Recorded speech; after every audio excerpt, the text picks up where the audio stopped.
Shalom saudara, jumpa kembali dengan saya Priscilla di hari ini. Topik renungan hari ini, siapa yang menjemput? 2 Korintus 5 ayat yang ke-1. Sebab kami tahu bahwa manakala rumah tabernakel duniawi kita ini dibongkar, kita memiliki suatu bangunan dari Elohim, yaitu sebuah rumah yang tidak dibangun oleh tangan manusia yang kekal di sorga. Nah saudara, Bapak Yahweh memegang kendali atas semua kehidupan ini. Kalau Yahweh bilang mati, maka matilah. Kalau Yahweh bilang hidup, ya hidup. Bagaimana kalau saudara diberitahu kapan saudara akan mati? Apakah saudara sungguh-sungguh bertobat? Atau apakah saudara mau berbuat dosa dulu sampai tunggu 1 hari sebelum saudara meninggal baru bertobat? Tapi saya mau beritahu, cepat atau lambat, kematian pasti datang. Saudara boleh terapi tiap hari. Saudara boleh check up ke dokter dan dokter mengatakan saudara sehat. Tetapi kematian akan tetap datang. Pernah gak saudara mikir kematian dapat datang sewaktu-waktu? Ketika saudara lagi tidur bisa mati. Saudara lagi kerja atau saudara lagi melakukan dosa sekalipun, bisa saja saudara mengalami kematian. Untuk itu, selagi masih hidup, tata iman saudara, agar saudara tetap mempertahankan iman saudara, agar saudara mencapai garis akhir dengan baik.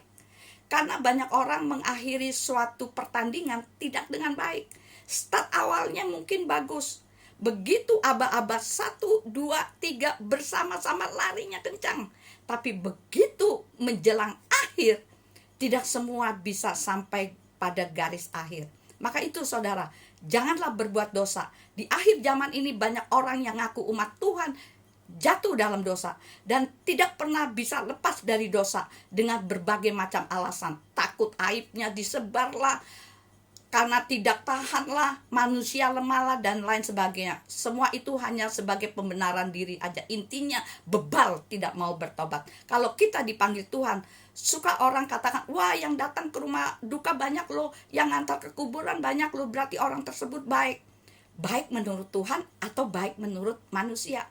Padahal yang penting bukan berapa banyak pengantar atau bunga yang dikirim sebagai tanda turut sepenanggungan, tapi siapa yang akan menjemput nantinya.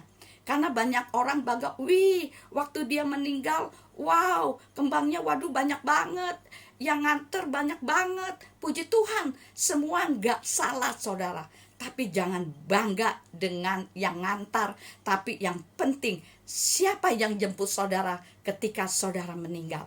Kalau saudara mau dijemput Tuhan Yeshua HaMashiach, bagaimana hidup saudara sekarang? Apakah saudara tetap taat dan setia sampai akhir hayat saudara?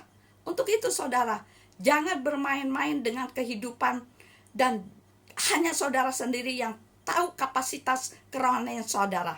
Apakah saudara mau dijemput Tuhan Yeshua atau dijemput penghuni neraka? Hanya saudara sendiri yang dapat menjawabnya. Nah, sekian renungan hari ini. Biar kiranya menjadi berkat dimanapun saudara mendengarkan renungan hari ini. Dan apabila saudara terberkati dengan renungan hari ini, kirim-kirim pada yang lain, sehingga orang lain pun akan menerima berkat melalui renungan hari ini. Tuhan Yesus memberkati. Shalom.